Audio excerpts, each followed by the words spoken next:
Hello and welcome to CIO Perspectives. I'm Sid Ahl, the Co-CIO for Private Clients, Endowments and Foundations here at Brown Advisory, and I'm joined today by my Co-CIO Erika Pagel. We're excited to have with us today Dirk Enderlein, a Senior Managing Director and Portfolio Manager at Wellington Management in London. Wellington is one of the world's leading asset managers and a firm we've been partnered with for more than a decade. They are one of the best examples of another private, employee-owned investment organization that focuses on research and performance excellence. We've been invested with Dirk in his European equity strategy since 2013, and today it's one of the single largest investments we have with any outside manager. And just to be clear, neither Brown nor Wellington are being compensated for this podcast, and there are no material conflicts with this conversation. We are just happy to be here with Dirk. We're excited to talk with him about the resurgence of European equity markets, the changing policy landscape there, and hear what he's doing in his portfolio given the strong performance year to date. Stay tuned after our conversation with Dirk when Erika and I will reflect on some takeaways. So Dirk, great having you here with us today. This feels long overdue. Maybe we could kick it off with a bit of your background on your investment career and how you ended up managing European equity strategies for Wellington. Thank you, Sid. Yeah, and a very good day to you. And thank you for having me today for this conversation.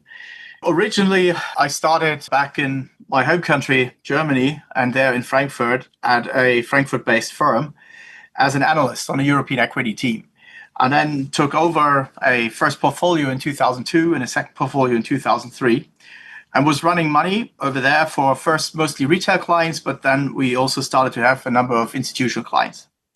I really enjoyed that time and enjoyed actually what I was doing. When then a few years later, Wellington Management called. And what caught my eye and why actually I changed firms then and started eventually working with Wellington and for Wellington clients was one, the private partnership situation. So Wellington is a quite private firm, a private partnership, no public ownership, no other shareholder. And the business model is very simple. All we do is running money for our clients. No investment bank, no insurance, nothing else. And that really intrigued me because what I was interested in was running money for clients and managing portfolios, and especially in the European equity space where I had gathered about 10 years of experience.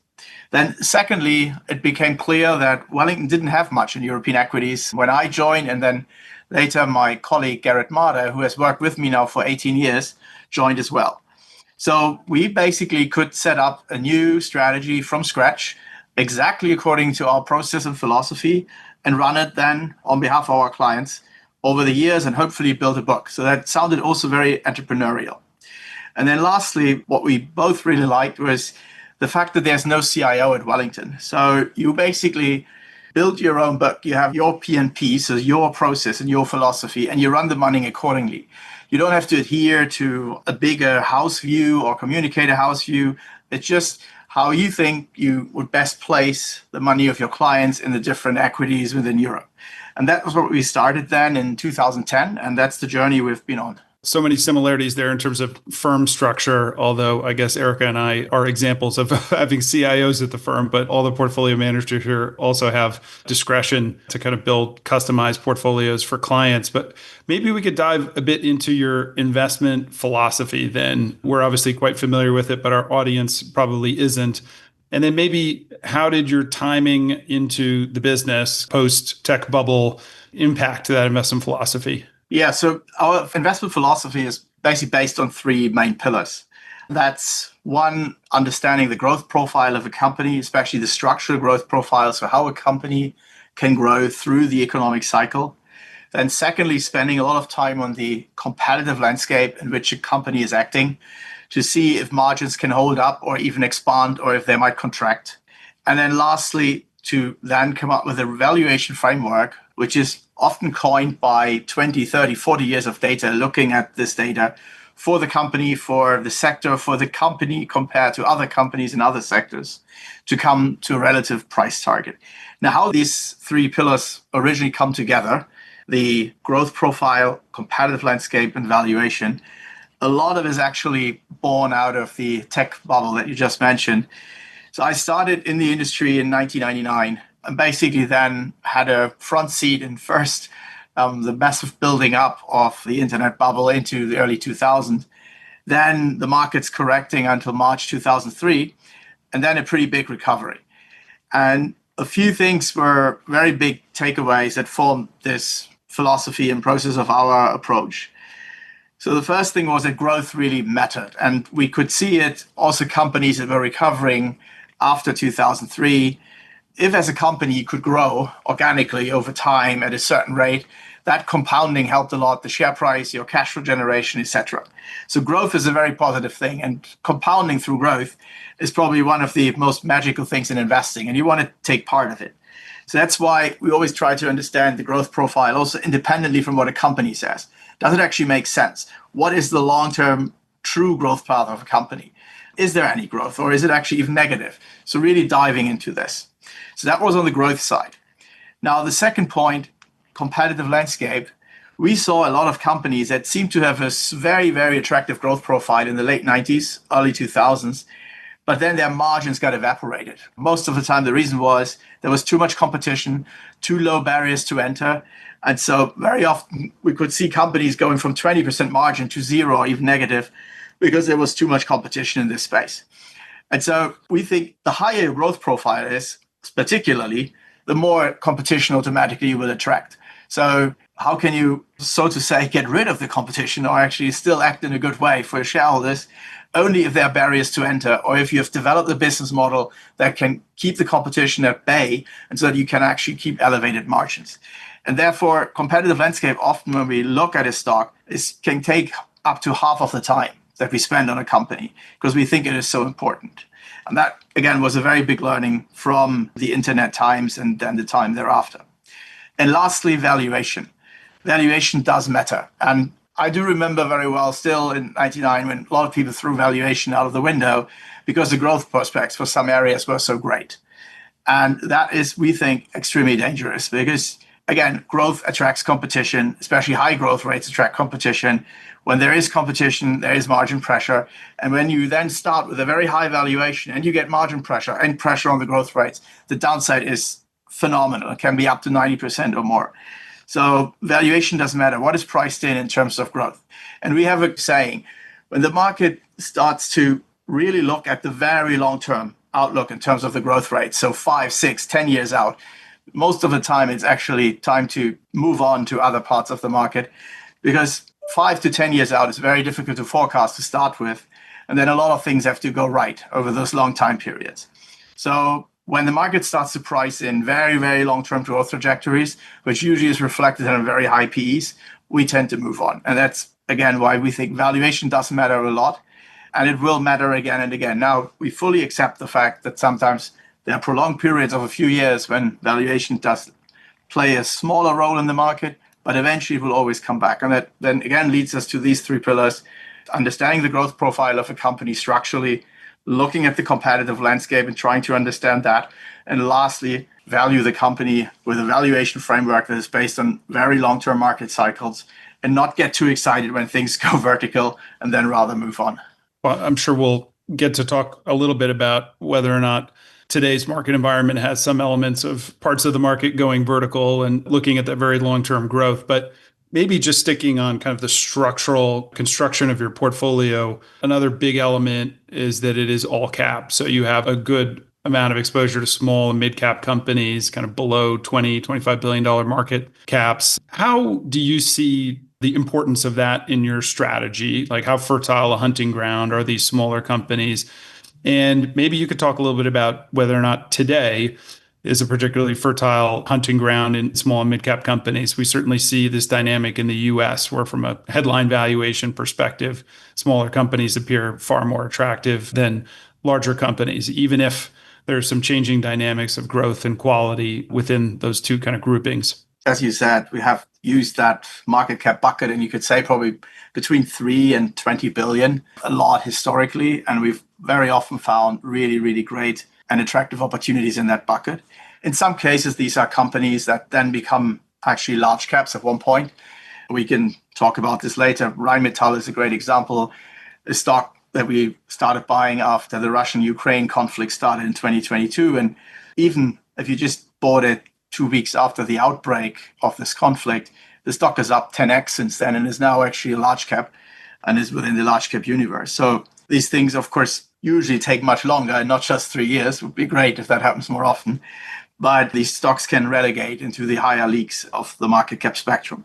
But again, between 3 and 20 billion, that has been very fertile in the past and continues to do so even in the last years. But I do agree that especially in that segment and especially in certain subsectors, there are really attractive opportunities in terms of valuation relative to the growth out there. Now, as well, maybe a word on this concentration at the large end of the market, of the mega cap spectrum. We would argue that this increase in concentration over the last decade, as much as it was probably a headwind for many active managers and many of us, because it was often very difficult to just hold these mega cap stocks. I think we need to ask the question, how likely is it that many of these stocks can compound at the same rate going forward if you take the next decade? And there are probably a lot of opportunities here. If you go a little bit smaller, move down the market cap spectrum, you find much more attractive ideas there that could actually outperform these mega caps going forward. So it could be a very attractive environment for active management. Now, to be fair, one could have said that 2 years ago as well. So we have to take it with a pinch of salt. But we are quite excited about this environment that is setting up. I think we very much agree with you, right? I mean, it's impossible to time when things could turn. But if you look back at the last couple of times, the Nifty 50 era in the late 90s, when the market was this concentrated, there was a period following it where you saw some fantastic outperformance of smaller companies and active management. Maybe my last structural question for you. You love high quality industrial companies. You're structurally kind of overweight that sector. You've also been fairly structurally overweight the UK as a market. Can you talk about why those are two fairly consistent parts of your strategy? On the industrial side, we have again and again over the last 2 decades found really attractive ideas there. And it probably has to do with a lot of leading companies within the industrial sectors being based in Europe. And here we're not just talking companies that lead in Europe. We're often talking companies that are leaders globally in their field, including even Asia.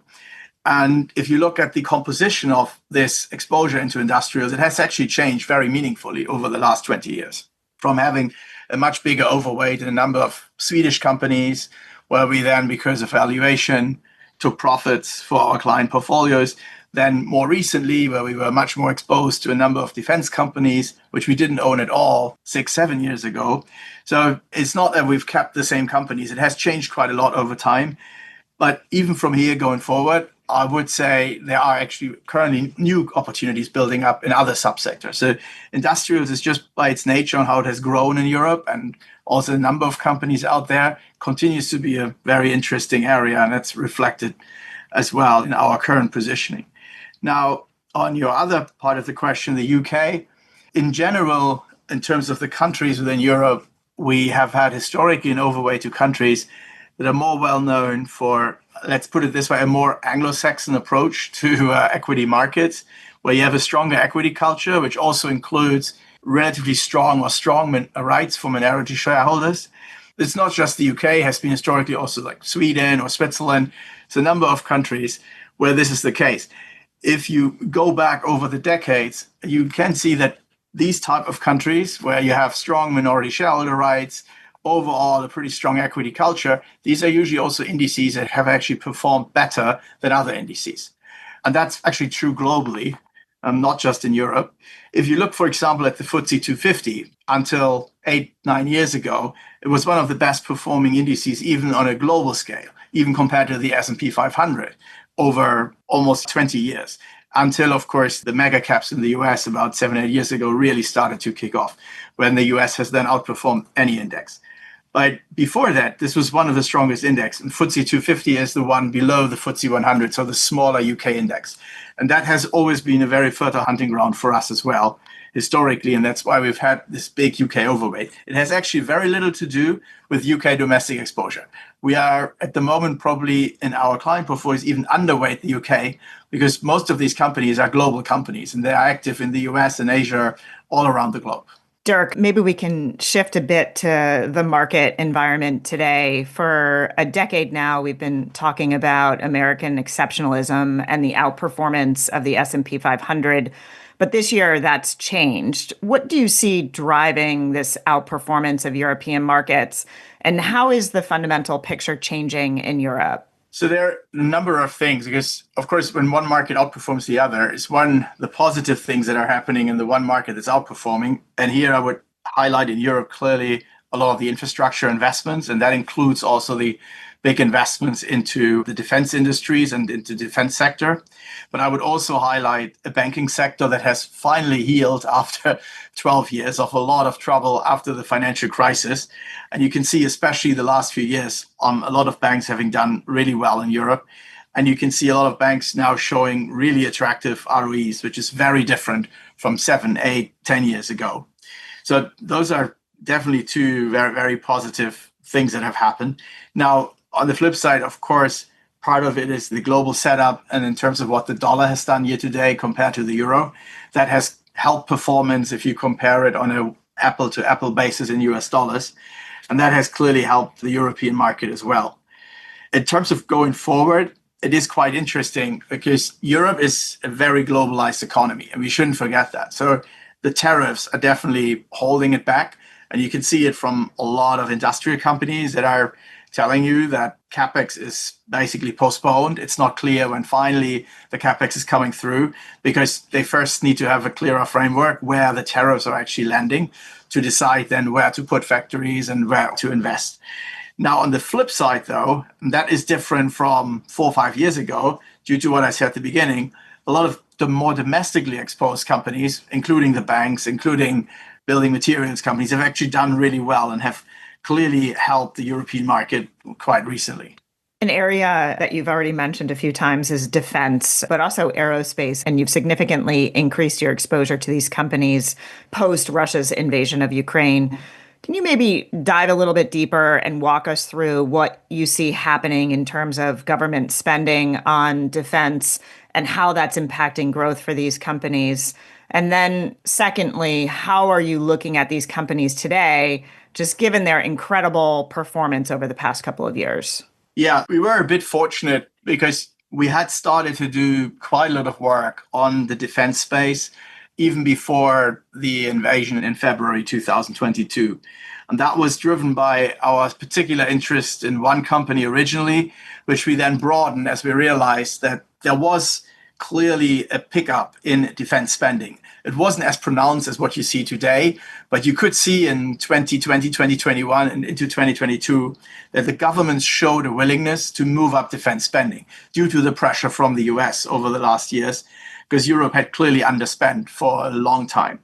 Back at that time, we thought, okay, at one point, the spending should normalize, and that should give the sector a nice tailwind. Then we looked at different companies and which ones would be exposed the most to especially the domestic spending. Now, we had only invested in 2 companies when then in February 2022, the conflict started. And we very quickly, immediately, because fortunately we had done the research, we then moved up these investments quite substantially because we saw specifically in Central Europe, so Germany and surrounding countries, a very, very big push for more investments. What we then did, actually, we did compare it with what had happened pre-89, 1990. So basically the Berlin Wall coming down and then the Soviet Union disintegrating, where the spending of a lot of European nations was in terms of percentage of GDP. That gave us some idea where it could be going in the next 2-3 years. And we back then ended up with around 3% as a first target that we saw quite likely actually that would be happening. Secondly, then what we did, and that goes back to what I said at the beginning with our 3 pillars on the valuation side, is that, okay, if we actually put this into the models and then look at the different product lineups and what would be coming, what would be the growth rates of these companies? And then we ask ourselves, okay, how has the market valued a similar situation before? And we looked at, for example, the 1980s under Reagan, what happened to a lot of US defense companies back then. I mean, the valuations were stretched, to say the least, back then because they had really a massive run. We thought it was possible. This wasn't part of our overall scenario, but we could very quickly see that there was a massive upside in terms of, one, through the growth, but secondly as well, through the multiple expansion that could potentially happen. And so that's why we moved it up quite substantially then in 22 and also stuck with that positioning for our clients for 23, 24, and well into 25. Where we sit right now, we have reviewed basically everything, and we definitely see the valuations far more stretched than they were 3 years ago. So we have actually brought down our weighting, and we're concentrating on holdings where we think the growth is, one, quite secured, and two, where we also have still quite some upside in terms of where we are in earnings 3-4 years out versus where the market is. And lastly, what we are monitoring very closely is the competitive landscape, because there are some products where that might actually worsen a little bit over the next few years, and others where it's very unlikely that there will be big shifts in the next few years. And this is what we want to concentrate on. So competitive landscape there plays a role as well. And you mentioned domestic spending and consumer staples. Your holdings are quite different than your peers in this space. How do you think about finding growth in this area of the market? And then specifically, if you wouldn't mind commenting on two of your holdings, which are Unilever and British American Tobacco. Yeah, consumer staples is actually a very interesting sector, especially going back to our first pillar, which we talked about earlier, in terms of growth rates. Because most of these staples say they want to grow. Often it's 3 to 5%, 4 to 6%, these kind of rates. But when you then look at the hard numbers over time in hard dollars or hard euros, it often doesn't look that way. And there's one very large staple that even grow almost close to zero over a 10-year period, one we don't own at the moment, where we examined the growth. And in that case, it was also interesting because almost every year they showed positive organic growth. But that often came from inflation in certain emerging markets where they were active. But the underlying growth in USD or in euros was basically slightly only above zero. So it's right to point that out. It's a sector where growth is not obvious. So you really have to look at, one, the geographical setup of the company. Then you have to look into volume growth. Is there really volume growth, which often depends, again, on the geographic setup or the categories the company is in. And then lastly, you need to check how the competitive landscape looks like. So can this volume growth longer term also be then margin growth, or at least keeping the margin stable, and then lead to free cash flow growth? And those two we have owned on behalf of clients in the portfolios for quite a while.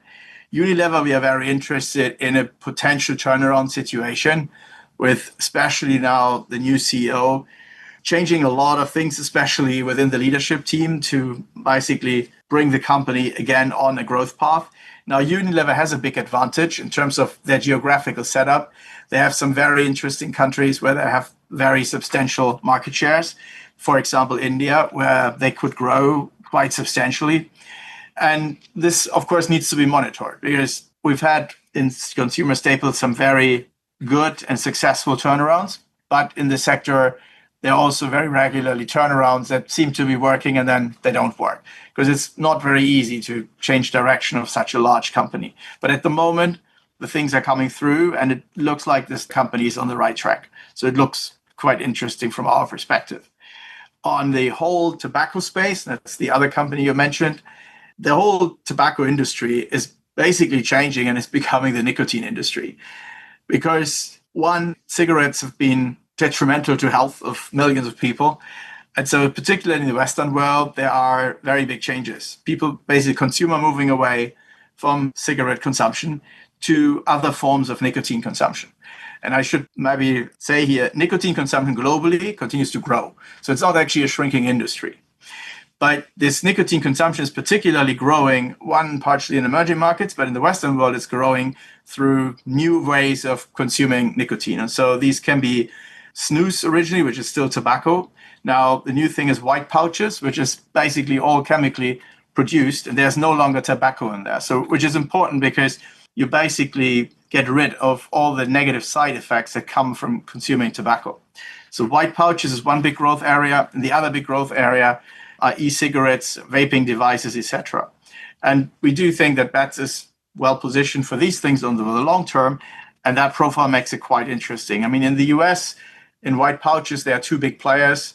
One was originally Swedish Match, which got bought with Zyn. The other one is BATS with Velo. And there's a very interesting growth path. And as a side remark, one could say, if every smoker on the planet switched tomorrow to any of these new modern ways of consuming nicotine, it would be very positive for the healthcare systems. Because, as I said, burning tobacco, you get a lot of side effects, which are usually not good for your health.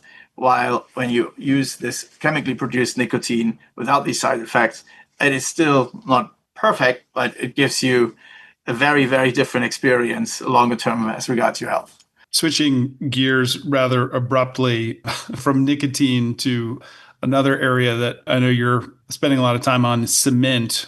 The last couple of years, you've increased your exposure to cement companies. Those are key beneficiaries of some of the increased infrastructure spending, but also some changing regulatory and competitive dynamics. Could you talk a bit about why you're so excited about cement companies? I'm told once we get you started talking cement, it'll be hard to get you to stop, but we're going to give it a whirl. If you had told me 6-7 years ago that we would have big positions in cement, I would have probably shaken my head, because it's not an industry that we found very attractive historically because of the competitive environment.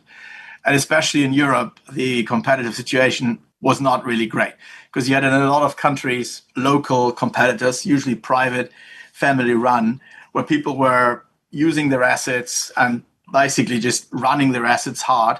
And whenever prices went up, these guys were increasing capacity, bringing prices down again. So for a long time, it wasn't really a good setup. Now, there are a few changes that have happened, particularly in Europe.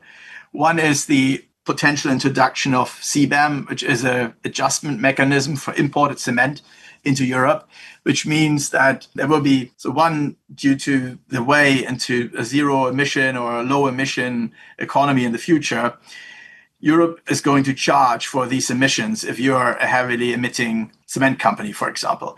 Now, to then make sure that the local industry does not completely get competed out by foreign companies that import into the EU their cement, which is done without any restriction, there will be a mechanism so that for these imports, you will also have to pay for these carbon credits. This has led to far more careful behavior amongst the whole industry in most large countries in Europe, including Germany, including France. And that has helped actually to lead prices to a higher level. And we've seen 2 years ago, for the first time in a very long time, volumes down in the industry, but prices even up, which is an extremely positive sign. So if this holds going forward, we see all these companies moving their return on capital employed up by a few hundred basis points from where they came, which is very, very, very positive, because you end up with low to mid-teens return on capital employed with some leverage that these companies have. You end actually easily up with an ROE in the high teens for these companies, which is really outstanding. On top of that, what you get now, that you get basically a disciplined competitive behavior, higher pricing, and on top of that, what could come is, with all these infrastructure investments, more demand. And this additional demand that will come in will go straight through the bottom line in terms of additional volumes and additional sales that will be sold, and the incremental profitability of these will be very high. On top of that, what you also have, you get an ongoing consolidation in a lot of countries. So smaller players, because of now more investments needed for cleaner cement, for less carbon emissions, these small players don't want to do these investments. So they're selling out or giving up, which means the marketplace is also consolidating, but it also gives the larger players interesting opportunities to add quite attractive prices, assets to their overall setup. And then lastly, what also is happening is you get more recycling in that space. Now, people ask, you can't recycle cement. That is true. But what you can do is, when you tear down a building, you can recycle the concrete that comes from that building. And that's what's now happening. Now, of course, this recycling is quite dirty. If you imagine a building is torn down and then somebody transports the stuff to another place where then this all gets crushed, etc. That's not a very clean thing to do.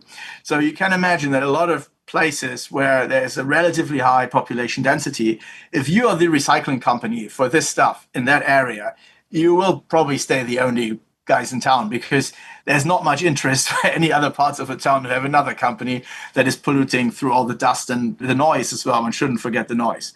So now these recycling companies in a couple of areas are relatively small, family run, and they are also being acquired by the large players, which makes it even more interesting, because they can now integrate that in their overall carbon emission setup and reduce carbon emissions further, because they basically recycle stuff from buildings and then reuse it, which is a very positive thing overall in terms of the recycling and in terms of the overall cycle for that industry. So all these drivers are helping the industry quite enormously. And if you think about our three main pillars, you basically get growth and growth potential through these large infrastructure investments, particularly in Germany. You have a really strongly improving competitive setup overall, which is very good for the margins and the returns of the industry. And on top of that, valuations are still attractive and were very attractive when we bought because the industry was valued like this value-destroying industry it was in the past. Sometimes those are the best opportunities, right? These transformational moments from an industry competitive dynamic. And you get these changes.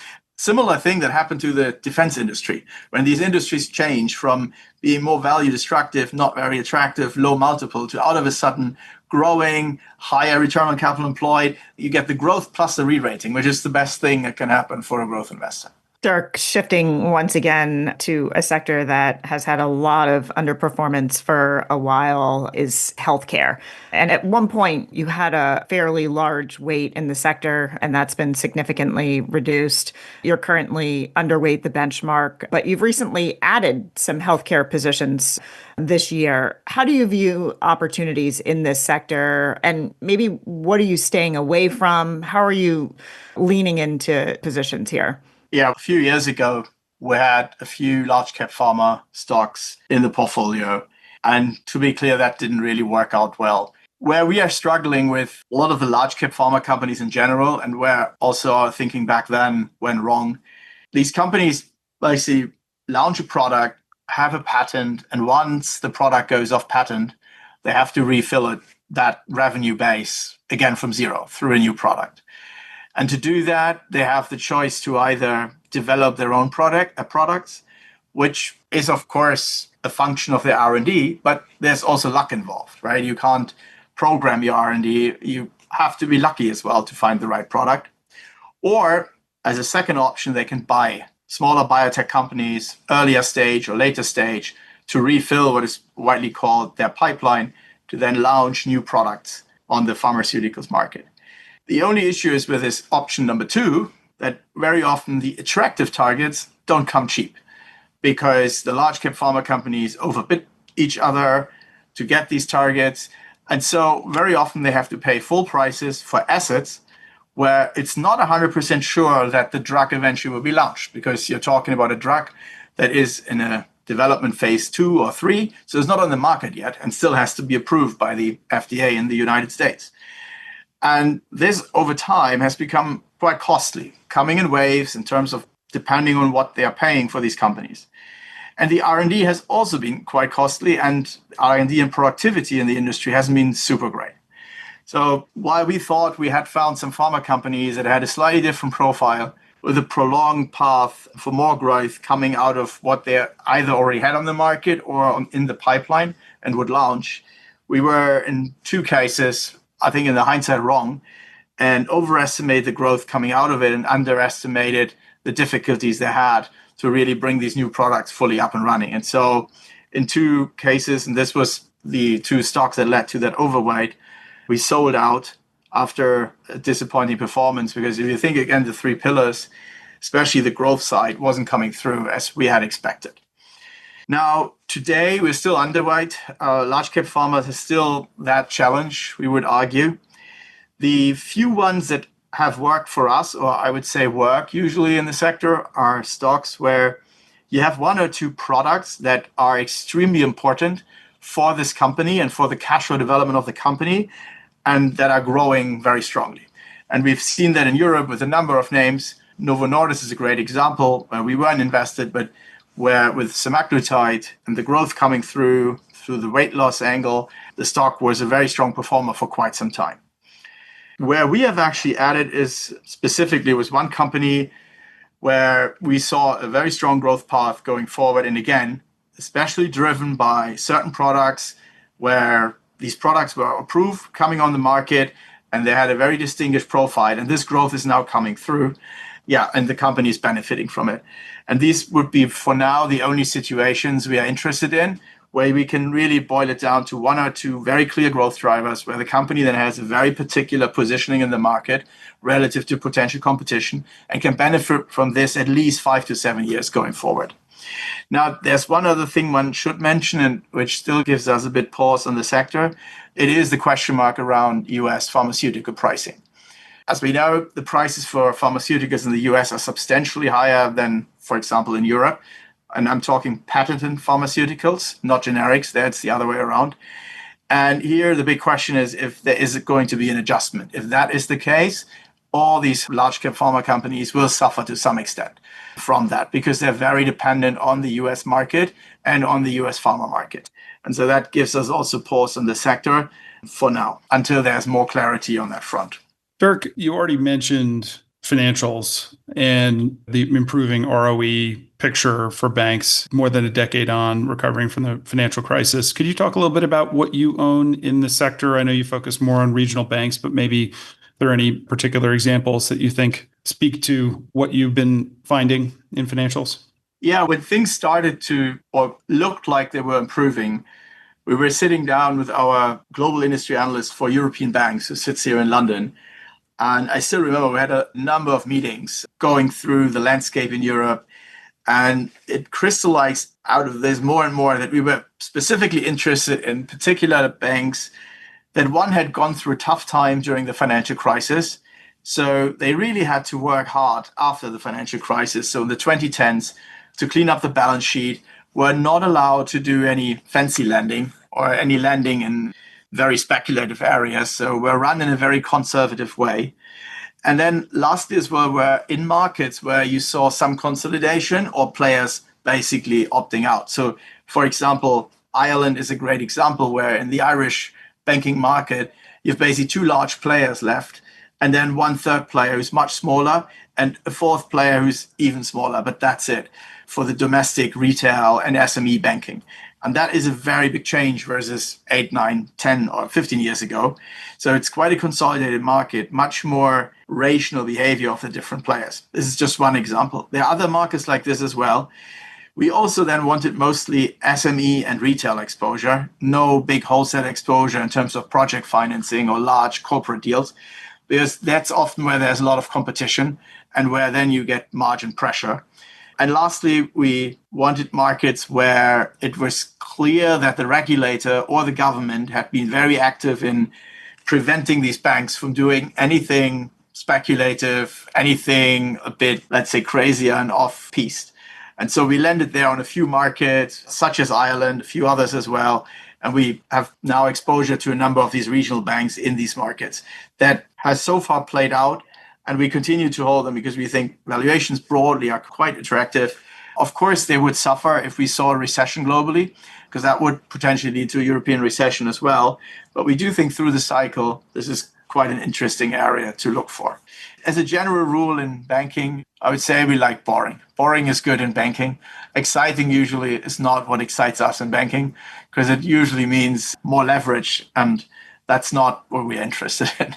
I liked your term fancy lending. Fancy lending often leads to some of the banking issues that we experienced so acutely in that 2008 to 2012 period. Boring is good. Yeah, there's one CEO, I won't say which bank it was, where it's a bank where we hold on behalf of our clients, a decent sized position. And I remember the last meeting we had when we visited them. And at the end of the meeting, he said, "My aim is to be the most boring bank in Europe." And we absolutely love that. That's exactly a statement we want to hear from a bank CEO. Maybe moving away from boring a bit and talking about tariffs. How are you thinking about tariffs, the impact to your companies within your portfolio and strategy, and what shifts have you made in response to this new trade paradigm that we're in? And if I could add a tiny bit onto that, and just, I know it's hot off the presses, but if you have any views on this recently announced trade deal. Yeah, tariffs per se are not good for the European economy generally. I think that should be our starting point.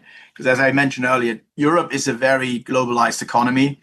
It is right in the middle of global trade and global trade flows. There is a lot of export going on, but also companies acting globally. So not necessarily exporting from Europe, but a European company having a big manufacturing outlet somewhere in Asia and exporting then, for example, to the US. So that per se, I think, is something to keep in mind, that these tariffs are not great as a starting point.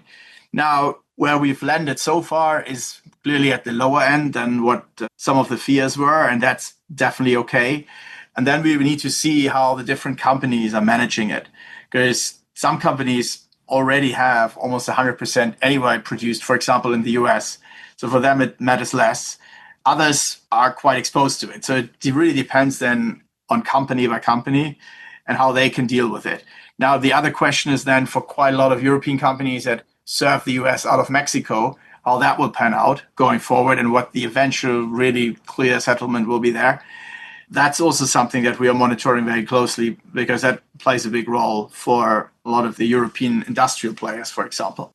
Lastly, even with the agreement as it looks like now, we need to see how things are really then panning out over the next 12 months, because there's, of course, not yet a full written agreement. And these trade agreements usually are hundreds of pages, and we're not there yet.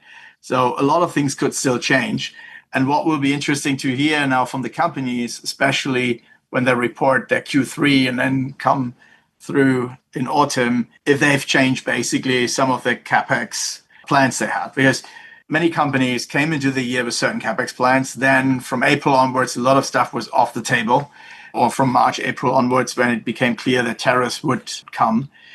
And then everything was hanging in the air. And now is the question, is that now the final round, or is there more going to happen? And here we will see then how the companies are going to take this in and what they're going to do. Because there is clearly a pent-up demand now, or pent-up CapEx, quite a lot of pent-up CapEx, you could say, that at one point will come through once these things are really then written down in stone and hammered out, which is not yet the case, as we've seen as well with the Japan-US agreement. So we're waiting clearly for more clarity in general on all this. Now, one thing I would say, where we had some luck to some extent, we went into all this with more domestic exposure than we historically have had in our approaches. And that had to do with all these things I described early on. So we did find these banks more and more attractive. We did find these cement companies more and more attractive. And we had defense as a very attractive area. Now, all these are mostly very domestically oriented investments. And so that actually did help us over the last, let's say, 6 to 8 months overall, and was helpful for our client portfolios. Now, going forward, as I said, we need to see what really is eventually coming out of all this. Dirk, maybe adding to that, are you starting to see companies adjust their margin forecasts? Are you seeing companies actually change their pricing to account for these tariffs? Or are many of your portfolio companies almost in this wait and see mode over the next couple of months? So especially on the industrial side, most are in a wait and see mode. Apart from one particular area where you see growth no matter what, and that's everything that is basically data center related.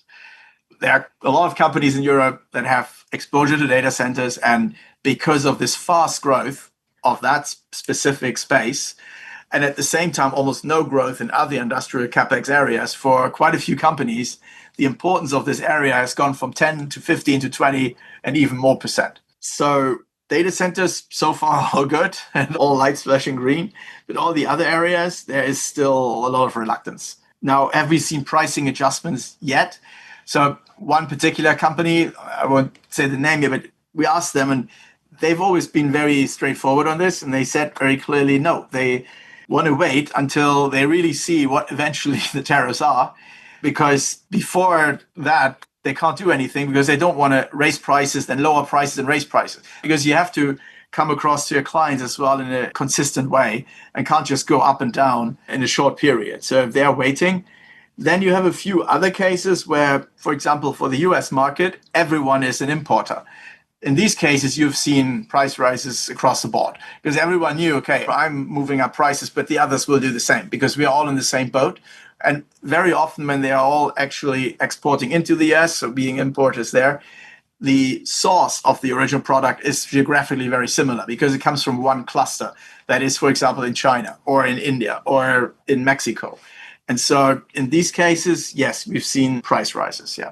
Dirk, you clearly spend a lot of time thinking about not only fundamentals of companies, but just the macro environment, and would very much like to hear your views on inflation and rates in Europe, how that influences your investment approach, particularly that we've seen such a huge rise in rates over the past year or so. And that really wasn't solely a COVID shock in Europe, but there was also a lot of energy price shock that happened as a result of the invasion of Ukraine. But, I think it'd be great for our listeners to hear your overall thoughts on the economic situation and how that influences your investment decisions. Yeah, first and foremost, we try to build the portfolio, obviously, in a bottom-up way. But we do think at the same time, if there are bigger shifts on the macro end, you need to consider them and you need to reconsider everything in the portfolio because it might have not just a short-term impact, but a longer-term secular impact. And on specifically the energy prices in Europe, that's for now a change that even though prices have come down, that is probably lasting. And so certain end markets or certain industries, let's put it this way, will have to deal with it. And it will mean that certain capacities will probably move. So the chemical industry, very clearly for them, it's not a good thing. And you've already seen certain capacities being taken out. And it's something we're monitoring. On behalf of our clients, we currently don't have a lot of investments in that space. But it's something that could also become attractive at one point if capacities are being taken out and certain industries can recalibrate what they're doing. But for now, that's clearly an industry that is suffering and that's being held back. The other two areas you mentioned, interest rates and inflation. So here we are working a lot with our fixed income teams. And for now, our view is that inflation will be on a higher level versus the last decade. And therefore also, especially the longer end of the curve in terms of interest rates. This obviously has implications. I mean, inflation can be actually quite good for certain sectors. Capital goods is a great example where usually in the past, during inflationary times, lots of these companies, especially those with good pricing power, have actually done quite well. Another area which we do like on the back of this is distribution. And you could see it during COVID, quite a lot of distributors in different sectors, from chemicals to electronics, did really, really well when inflation was accelerating. Now, obviously, they had then a big, big headwind when we went through this period of disinflation over the last 2-3 years. But if we get overall higher rates on the inflation side, and it doesn't have to be 4 or 5, it's already 3 is enough, that could be very good for a lot of distribution companies because often they can raise prices a bit more than what pure inflation is for a prolonged time period. So that's an area we're looking into it. But one of our underlying assumptions clearly is that the inflation rates have changed to a higher level.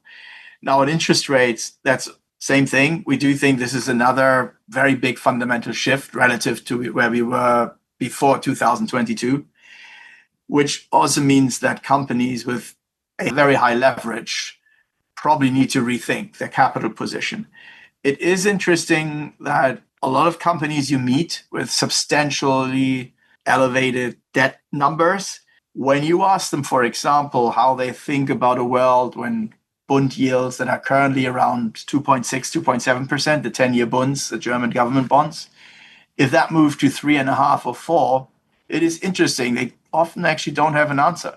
This is not one of the scenarios they are thinking through, which we do think as investors, we need to think it through, because if this then has a very big impact on what they need to spend in terms of interest costs, and if that then leads to very different cash flow profile through the cycle, that is not good from an equity investor's perspective. So this is definitely something we're looking through stock by stock. And we shouldn't forget that from basically the financial crisis until 2021, so over this 10, 12, 13-year period, there were a lot of stocks in Europe that did really well, but they were benefiting massively from ever lower interest rates, ever lower refinancing costs. And we've had companies, one example, I won't give the name, but it's a company where basically the debt doubled over the period from 2010 until 2020, 2021. And at the same time, the interest expense stayed the same. So that shows you what actually ever lower interest rates can do. But we shouldn't forget, when things go the other way, the same effect will happen. It's just that the expenses will go up quite a lot. And then the question is the debt still sustainable? So we really want to avoid companies with very high debt levels because of exactly that. And we don't know where the 10-year yields will be in a year's time, but we do think about different scenarios and try to think these through and put them into our models to get an idea what could happen to the upside or downside to different subsectors and different companies.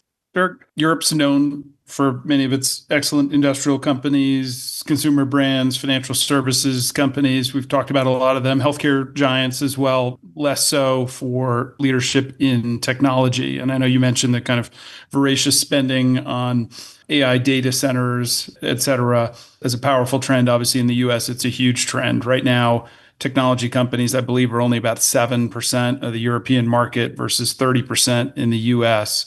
Can you talk a little bit about your views on AI and whether it's impacting the competitive dynamics of any of the companies or sectors that you're looking at? And do you see it creating any notable winners and losers in Europe?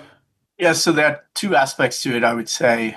One is the very, very strong and pronounced investment in data centers globally. And you have mostly industrial companies, especially in the electrical space, that are benefiting from it substantially. And we've seen a number of companies having to move up their guidance for this year because of this massive CapEx wave. And as long as that will carry on, these companies, as I said, especially within electricals, will show very strong growth numbers. And that's on top line and on bottom line, because it looks like as well in quite a few sub areas, there is, let's say, a shortage at the moment of product. And especially if you produce smaller products or smaller components that are very important for the data center, the price sensitivity of the client seems to be limited. Because if it's a small component that's very important for the functioning, for example, of the cooling system, and if that component goes off, the cooling system goes off, you have a larger problem. So if you pay a bit more for that component, it doesn't really matter. And we've seen that there are a number of companies, but again, they're not part of technology, they're all part of industrials that have been driven by this. And this is clearly a big positive. Then you see clearly an impact for some companies in terms of how they work with the AI technologies and with large language models. In advertising, for example, there are some companies that have already benefited from it. One advertising company we've talked to a lot in the past, Publicis, which is based in Paris and has now become the largest advertising agency actually globally due to a lot of wins over the last 24 months. They talk a lot about what they do with it. They have certain advantages because they have a large database, which is their own database. So when it's your own database, you curate the data and you can work with it in a much different way with these large language model as opposed to when you use it on the web, where there's a lot of data as well, polluting the cleanness of the data. So there we've clearly seen already applications. You see it as well in other services industries. There will probably be a lot of jobs changing. And then lastly, there are a lot of mid-sized software companies in Europe, and we will see what the impact will be there in terms of what of the coding can be done by AI, how then the overall number of people of these companies might change, or if it might shift into a different direction, that we will see. But these are, I would say, the things we're currently looking at. We're asking a lot of companies how they think about it and how they see the development. And then we need to see in terms of how this will all pan out. Lastly, I want to mention we are invested in one company, which is a German company that does basically hosting, building of websites for small businesses. That company has been, of course, very positively affected overall by this boom in terms of cloud computing, etc., which is part of this.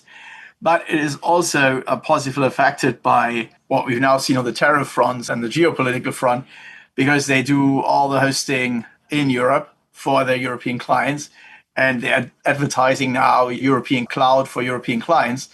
And that has led some clients to say, okay, I want to go with them as opposed to with one of the big guys where I don't know where the data sits and where it might sit on a different continent. So that can be side effect of what's going on globally between the developments in technology and the tariffs, and where a company is then benefiting from it. That's really interesting, the push to onshore and use more domestic companies even within that space. Maybe we could close it out with a high-level view on the opportunity set in Europe today. So we've talked through a lot of individual companies, sectors, et cetera, but just broadly, markets have performed particularly well. Your portfolio has performed exceptionally well this year. When you look at the valuation of your portfolio today, how does that compare to history? And how do you feel about the medium, long-term return potential after such a strong run? Yeah, I mean, there's a lot of aspects to it. We're first and foremost, as I said earlier, stock pickers. So very difficult to say what the market will do in the very near term. There are certain factors we do like overall, that the portfolio overall is still not expensive, especially compared to history relative to the market, which, to be fair, has also to do with shifts we've done in terms of the subsectors we are invested in. I guess the big question there is as well, again, to the question that was asked earlier on the interest rate side, where the interest rate level will be in 1 or 2 years, because that will obviously influence how people think about equity markets and equity valuations. Overall, we think it's quite attractive from a valuation perspective in terms of the areas where we are in right now and the areas we talked about earlier on. The big challenge, of course, is this question mark if we will see a US recession, if we will see a global recession at one point, which could well be a function of the tariffs that are being announced and what is happening on the global trade side. At the moment, it looks okay, but I would clearly point out that there is a certain amount of uncertainty in the global economy. And that can always lead to the market having a setback because of more negative news. That's also why we do think in this environment and with this backdrop, it's extremely important to keep in mind our third pillar, the valuation. Because clearly there is, for example, we talked about it, a lot of CapEx flooding data centers in that area. But if we see a setback, that could slow down very quickly. And many stocks in that broader area that benefit from these investments are clearly trading on higher multiples because the growth has been strong, the growth is forecasted to be strong. So the multiples have advanced, especially also in the context that a lot of other companies are not showing these kind of growth numbers. And that can, of course, in case of any slowdown, very quickly lead to setbacks in the market.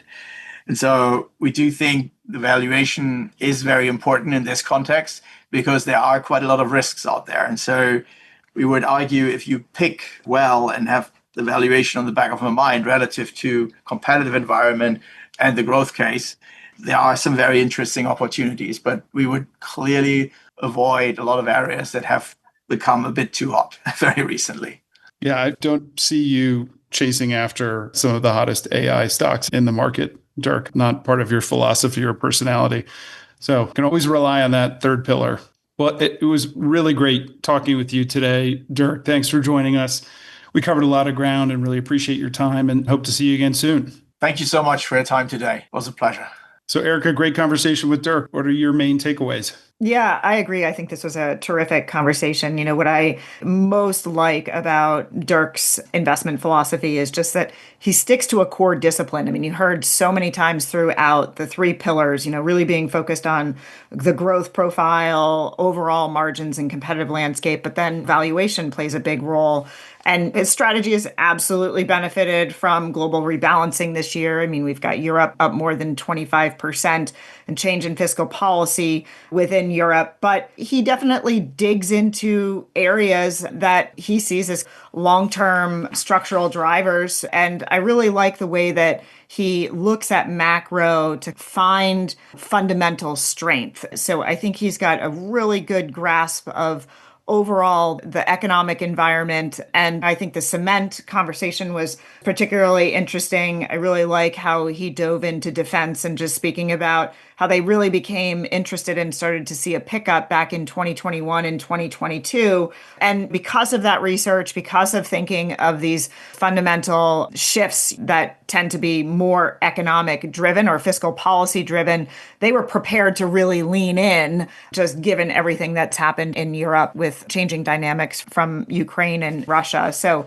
yeah, I think his perspective is one that's very helpful for our clients. And yeah, I think I learned a lot today. Sid, what did you think? I love the conversation. I always love talking with Dirk. And I definitely came away with two big words. One, you already mentioned, which is discipline. The other for me was transitions. On the discipline side, just thinking about obviously the discipline of analyzing the structural growth of these companies and the competitive dynamics. He talked through a lot of examples of that, but the valuation discipline, I think, has been a huge differentiator because we've gone through cycles in 2021. We may be going through one now where certain parts of the market have gotten quite expensive. And so I look at some of the very successful positions he's had in defense, companies like Rheinmetall, which has seen a 10x appreciation. He's just been constantly trimming and reevaluating those positions as the valuations have shot up versus the fundamentals, versus peers, versus history. He never gets married to any position, no matter how high quality, which is one of the traps, I think, sometimes of quality investors. And then transitions, for me, it's just there's a huge opportunity when you have a changing competitive dynamic in an industry and the growth profile may be shifting. You talked about defense, you talked about cement, banking. All of those have these elements of transition, and it gives you an opportunity to be differentiated, not just on what the earnings will be for those companies, but a re-rating of the valuations. And so you get this double impact as companies meaningfully grow their earnings and then get a much higher multiple. And he's been so successful at identifying those transitions over time. So great conversation with Dirk, and good to hear more about why Europe is performing so well this year. Thank you all for listening, and tune in next time.